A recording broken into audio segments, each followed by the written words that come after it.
नगरपालिका आम चुनाव 2026 के अंतर्गत गुरुवार को नगर परिषद सभागार पाकुड़ में पाकुड़ नगर परिषद वर्गक की नवनिर्वाचित अध्यक्ष शबरी पाल एवं 21 निर्वाचित वार्ड पार्षदों का शपथ ग्रहण समारोह गरिमामय वातावरण में संपन्न हुआ। इस अवसर पर सभी नवनिर्वाचित जनप्रतिनिधियों ने पद एवं गोपनीयता की शपथ लेते हुए नगर परिषद क्षेत्र के सर्वांगीण विकास तथा जनहित से जुड़े कार्यों के प्रति अपनी प्रतिबद्धता व्यक्त की। शपथ ग्रहण कार्यक्रम के उपरांत नगर परिषद के उपाध्यक्ष पद के लिए अप्रत्यक्ष निर्वाचन की प्रक्रिया संपन्न कराई गई। जिले के इसहाकपुर में आज ऑल इंडिया मजलिस-ए-इत्तेहादुल मुस्लिमीन एमीन के तत्वावधान में सदस्यता अभियान के तहत एक महत्वपूर्ण बैठक का आयोजन किया गया।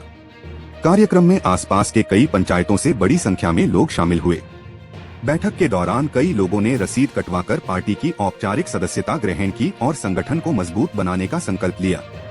उपस्थित कार्यकर्ताओं एवं समर्थकों ने बताया कि आगामी दिनों में गांव-गांव और पंचायत जाकर अधिक से अधिक लोगों को एमीन से जोड़ा जाएगा।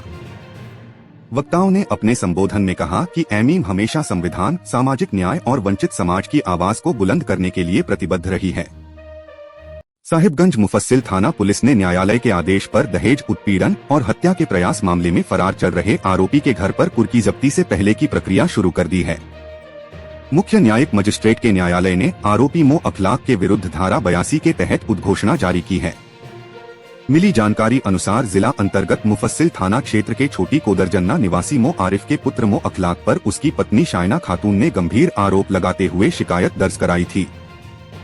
आरोपी के खिलाफ दहेज उत्पीड़न, हत्या का प्रयास, मारपीट, लज्जा भंग करने का प्रयास, गाली गलौज और जान से मारने की धमकी के तहत मामला दर्ज है।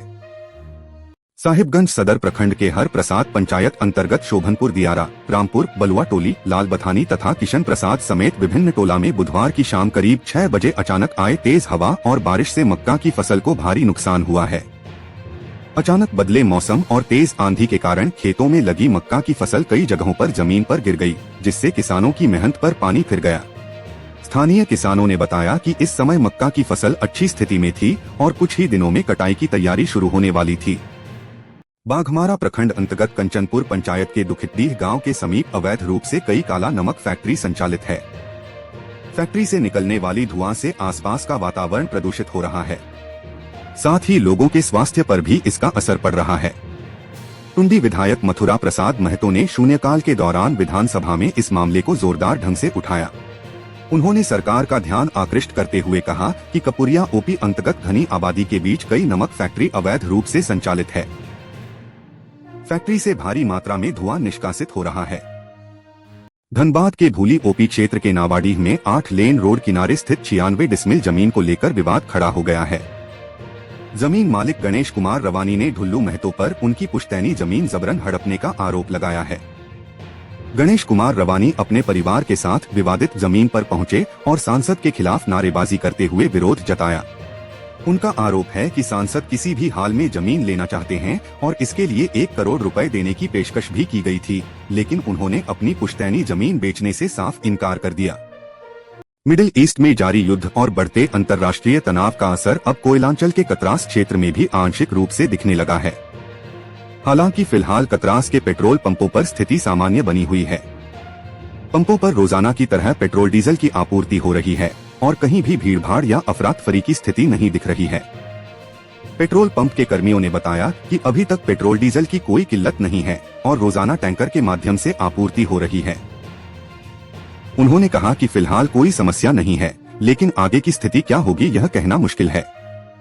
वहीं कतरास बाजार स्थित इंडियन गैस एजेंसी में गैस को लेकर लोगों को परेशानी का सामना करना पड़ रहा है। हजारीबाग आगामी रामनवमी और ईद को लेकर हजारीबाग में सुरक्षा व्यवस्था को लेकर पुलिस पूरी तरह सतर्क हो गई है। इसी कड़ी में हजारीबाग पुलिस अधीक्षक कार्यालय में जोनल लेवल क्राइम मीटिंग का आयोजन किया गया, जिसकी अध्यक्षता बोकारो रेंज के आईजी सुनील भास्कर ने की। बैठक में हजारीबाग डीआईजी अंजनी झा, बोकारो डीआईजी आनंद प्रकाश सहित उत्तरी छोटानागपुर रेंज के कई जिलों के एसपी मौजूद रहे। बैठक के दौरान आईजी सुनील भास्कर ने सभी जिलों के एसपी से अपराध की वर्तमान स्थिति की विस्तृत जानकारी ली और पिछली बैठक में दिए गए निर्देशों पर कितना अमल हुआ है, इसका भी रिव्यू किया गया।